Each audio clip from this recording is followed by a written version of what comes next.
नमस्कार मैत्रिणींनो, मी Priyanka fashion designer या युट्यूब चॅनल मध्ये तुमचं मनापासून स्वागत करते. आजच्या व्हिडिओमध्ये मी तुम्हाला 35 साईजच्या ब्लाऊजची संपूर्ण पेपर कटिंग करून दाखवणार आहे. चला तर मग व्हिडिओला सुरुवात करूया. सुरुवातीला मी फोल्ड केलेला पेपर घेतलेला आहे, ज्याची बंद बाजू माझ्या साईडने आहे. तर खालच्या बाजूने आपल्याला 1 इंच अंतरावर खूण करून घ्यायची आहे. या ठिकाणी आपण सरळ रेष मारून घेणार आहोत. मैत्रिणींनो, ब्लाऊजची उंची आहे 13 इंच, ज्यामध्ये पुढील भागामध्ये आपल्याला 1.5 इंच मार्जिन ऍड करावे लागतं. 13 + 1.5 म्हणजे 14.5 अंतरावर मी एक मार्क करून घेत आहे. वरच्याही बाजूने आपण 14.5 इंच अंतरावर खूण करणार आहोत. आता 35 साईजच्या ब्लाऊज साठी मी शोल्डर घेत आहे 5.25 इंच.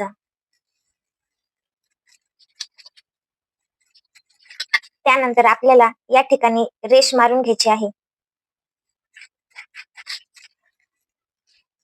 तसेच मुंढा असणार आहे 5.5 इंचचा.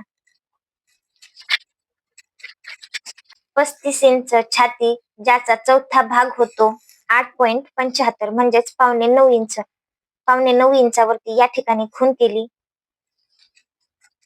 तसेच 1.5 इंच आपण मार्जिन ऍड करणार आहोत. त्यानंतर या ठिकाणी आपल्याला सरळ रेष मारून घ्यायची आहे.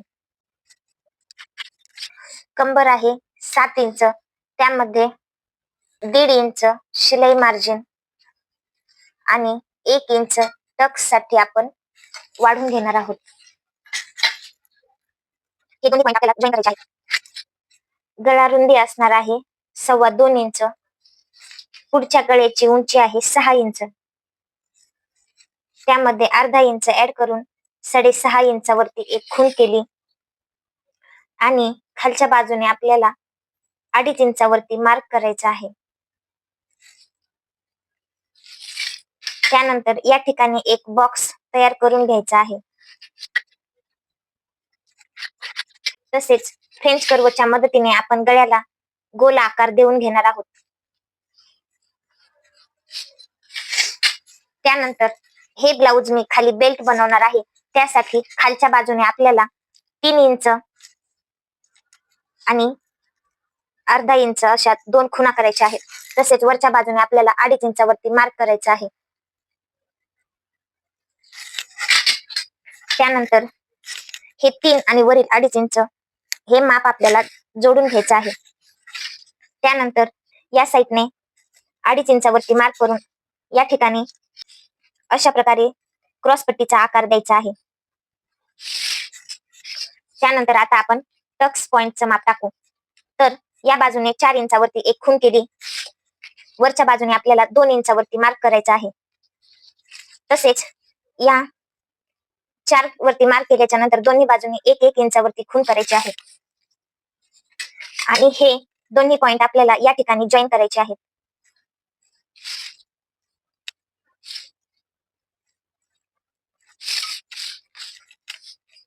त्यानंतर अगोदर आपण मुंढ्याला आकार देऊन घेऊ.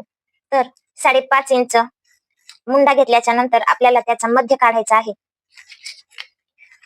या ठिकाणी आर्म होलचा आकार सुरुवातीचा 1 इंच आणि नंतर पाठीमागच्या भागासाठी 1.5 इंचावरती आकार द्यायचा आहे.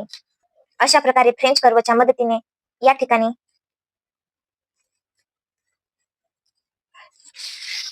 आकार देऊन घेतला. त्यानंतर कागद फिरवून जसं हाताला सोपं वाटेल तसा पुढच्या मुंड्याचा आकार देऊन घ्यायचा आहे.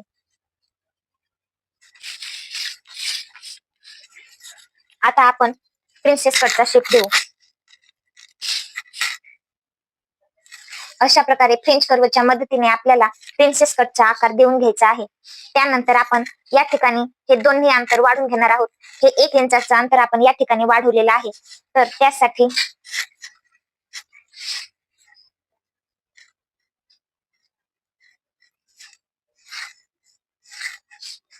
या ठिकाणी जोडून घेतलं आणि वरच्या बाजूने आपल्याला 1 इंच अंतर जास्त घ्यायचं आहे. या ठिकाणी 1 इंचावरती खूण केली. त्यानंतर हे अंतर आपल्याला खाली या पॉइंटला जॉईन करायचं आहे. अशा प्रकारे आपली समोरच्या भागाची संपूर्ण पेपर कटिंग झालेली आहे. आता आपण हे कट करून घेऊ.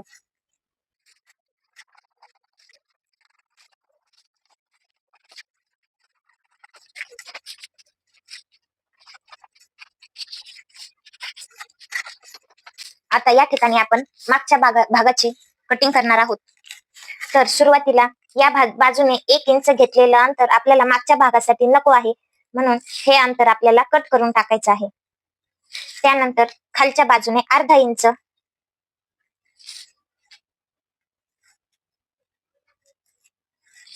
आणि वरच्या बाजूने 1 इंच अंतर असं सरळ लाईन मध्ये कट करायचं आहे.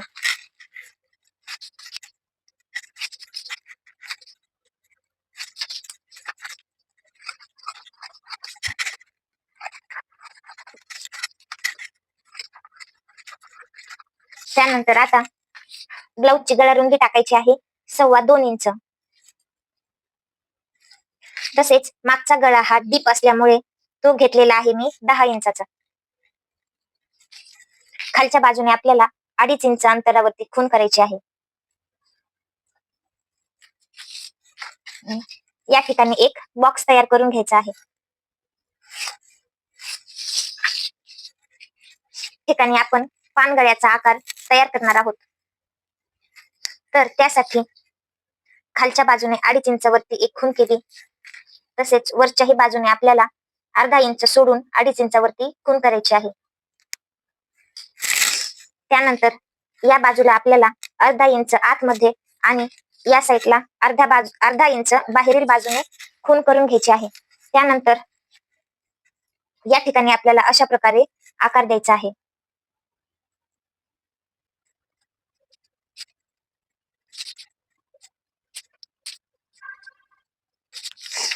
अशा प्रकारे आपला पुढील आणि मागील भागाची कटिंग झालेली आहे. आता हे कट करून घेऊ.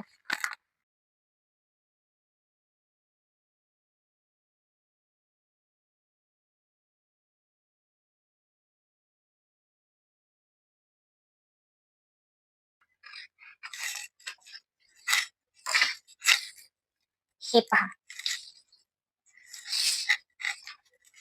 हा मागचा भाग.